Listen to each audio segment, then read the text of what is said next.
Lorsque les prophètes de Baal et d'Astarté avaient pignon sur rue, Élie est venu les défier et démontrer que c'est l'Éternel qui est Dieu.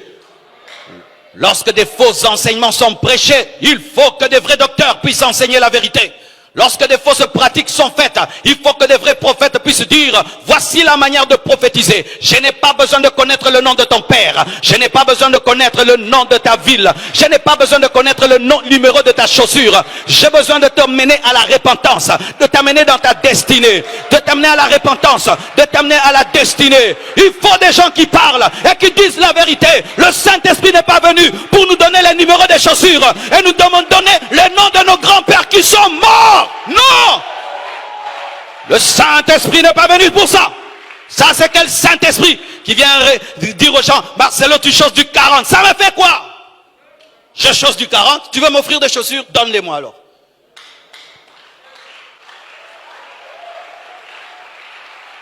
Tu choses du 40. Et puis, ton père est mort. Et puis, ta grand-mère s'appelait Kabongo. Et puis,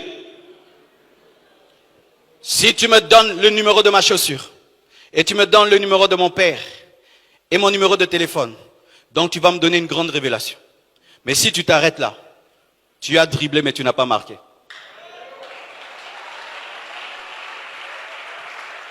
Tu dribbles, et puis tu fais une zadi. Pourquoi tu as dribblé? Et vous dites ça, prophétie. Des bêtises.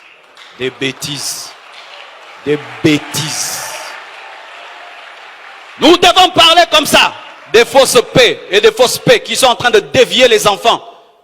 Vous allez dans des endroits, on vous donne vos numéros de téléphone et vous criez là-bas. Vous criez quoi? Tu connaissais déjà ton numéro de téléphone? Ça fait quoi? Ça t'a changé quoi? Qu'est-ce que ça t'a ajouté à ta vie de connaître ton numéro de téléphone que tu connais déjà? Ça te fait quoi quand on te dise que la porte de ta maison est verte? Ça fait quoi? Mais révèle-moi ma destinée. Révèle-moi les choses secrètes de mon cœur. Réponds aux questions que je me pose dans mon cœur. Révèle-moi à quoi Dieu m'appelle et que ça arrive, et que ça arrive, hein, et que ça arrive, et que ça arrive. Parce qu'on reconnaîtra un prophète par l'accomplissement de ses prophéties. Nous devons revenir à la parole.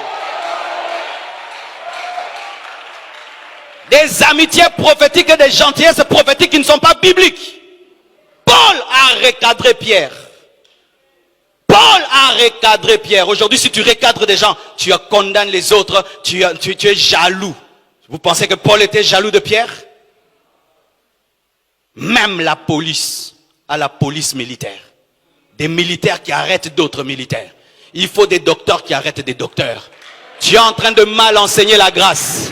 Dans la grâce, il y a la part de l'homme. Il n'y a pas que la part de Dieu. L'homme aussi doit faire des efforts de se repentir et de craindre Dieu. Ça, nous devons le dire aussi. Nous devons le dire. Nous devons dire que l'enfer existe. Nous devons dire que l'enfer existe. Nous devons dire que l'enfer existe. Et nous devons dire qu'on n'achète pas la bénédiction à force d'argent, mais d'abord par l'obéissance. Nous devons dire qu'un chrétien véritable n'a pas de lien de famille.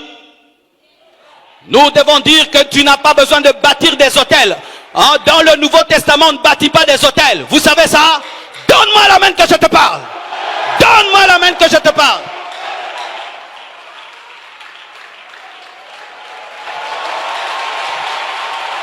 Oui, donne-moi la main.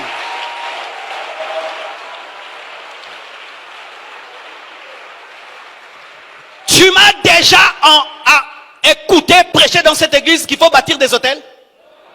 Mais vous faites des hôtels. Vous avez appris ça de qui? C'est ça, des fidèles. Biyuka yuka, biswa swa swa, bindima ndima. Des chrétiens changa changa, bitoto, matembele. Je vais bâtir mon hôtel, Tu m'as déjà entendu moi enseigner aux chrétiens de bâtir des hôtels? Dans le Nouveau Testament, il n'y a qu'un seul hôtel. La croix, la croix, la croix, la croix, la croix, la croix, la croix, la croix.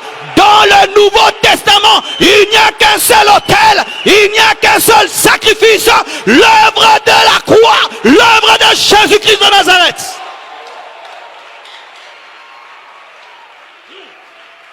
Pour tes études, tu dois bâtir un hôtel de 10 $. 10 $ par rapport au sang de Jésus-Christ. Donnez seulement l'offrande. Donnez seulement l'offrande, mais ne bâtissez pas des hôtels. Car bâtir un hôtel, c'est renverser un autre. Des enseignements qui sont en train de diminuer la grâce de Dieu. Des enseignements qui sont en train de diminuer la puissance du sang de Jésus. Des gens qui ne croient plus en la puissance de la croix, mais ils croient en leurs offrandes. Des escrocs qui escroquent les gens derrière la délivrance. Des escrocs qui escroquent les gens derrière la délivrance.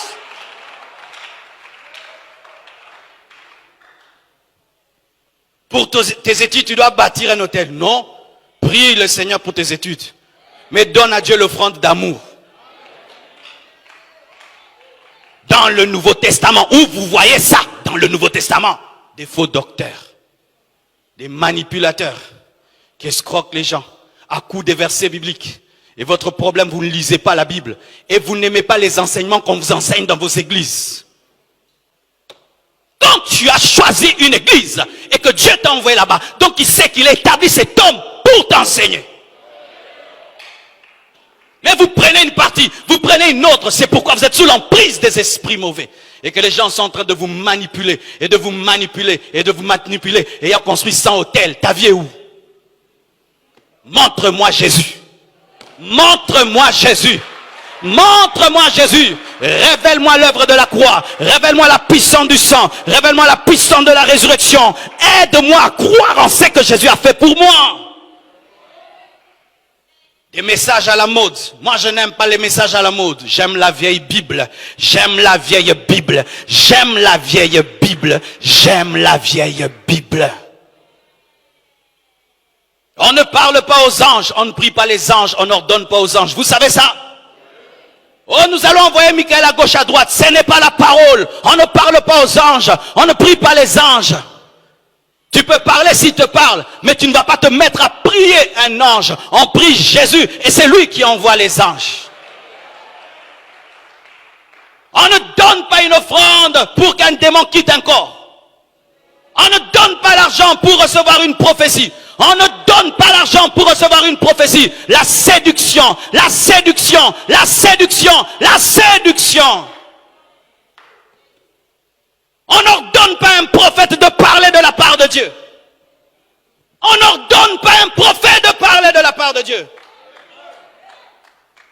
On ne prémédite pas des prophéties. Aujourd'hui, je vais vous prophétiser. Toi, tu es devenu le maître de Dieu. Aujourd'hui, j'aurai 100 prophéties. Menteur que tu es. Menteur, escroc.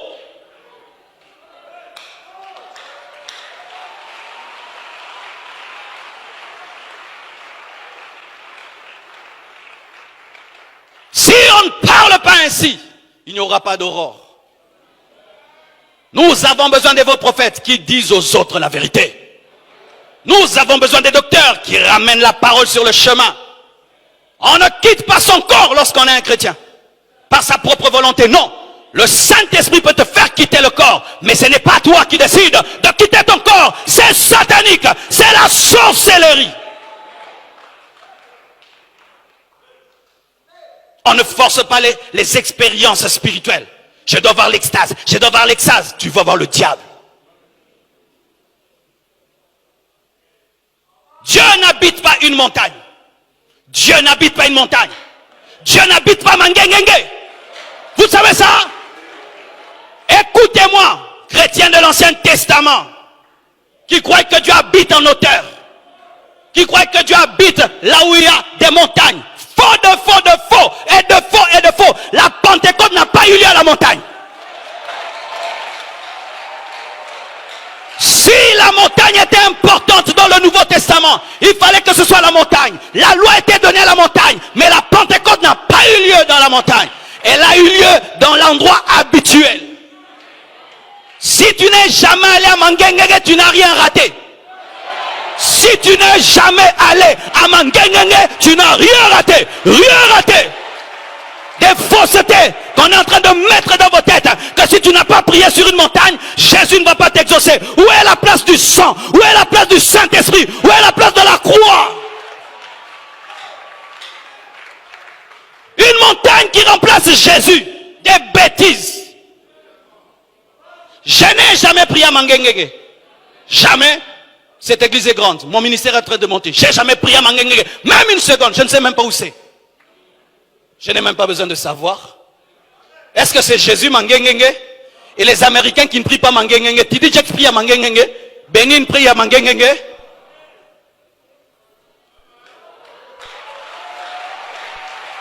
Je ne prie pas le Dieu des montagnes. Je prie le Dieu des montagnes et de la vallée et de la plaine. Je prie le Dieu qui est partout. Comme j'ai souffert en montant la montagne, donc Dieu va m'exaucer. Tu es encore sous la loi. Dieu n'exauce pas tes muscles ni tes mollets. Dieu n'exauce pas tes muscles et tes mollets. Il exauce ta foi.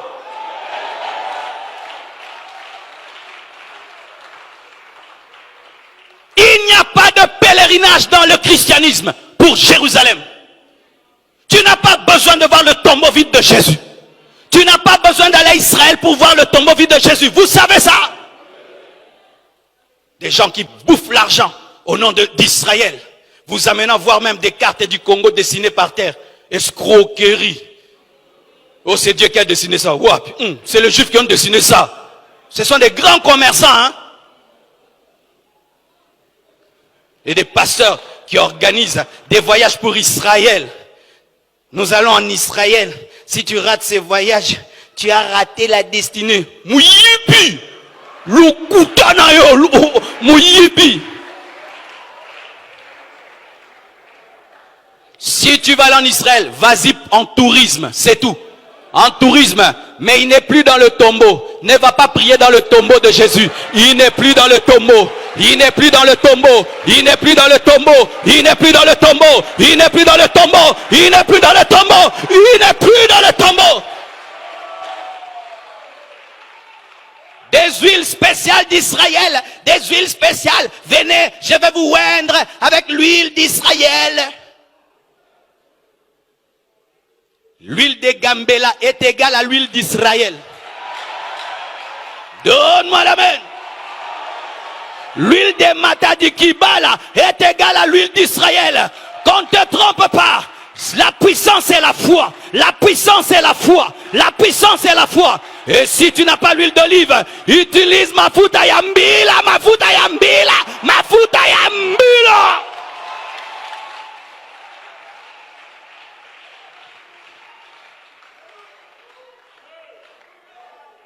Je m'en fous de tout ce que vous allez dire après. Je m'en fous.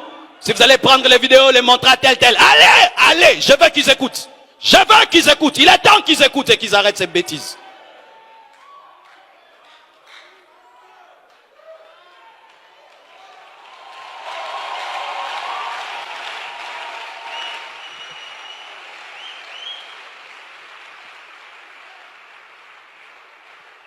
C'est pourquoi vous devez lire la Bible. Quand tu prêches, donne le droit aux fidèles de vérifier la lumière de la Bible. Quand le grand Paul prêchait, les Béréens vérifiaient.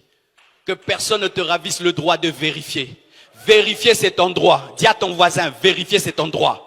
Vérifier c'est ton droit. Dis à ton voisin, vérifier c'est ton droit. Vérifier c'est ton droit. Lorsque tu vas dans une église, on ne te donne plus le droit de vérifier. Ce n'est plus l'église du Seigneur. Tu as le droit de vérifier. Même ma prédication, va la vérifier. Si j'ai menti, ne crois pas. Tu as le droit de vérifier.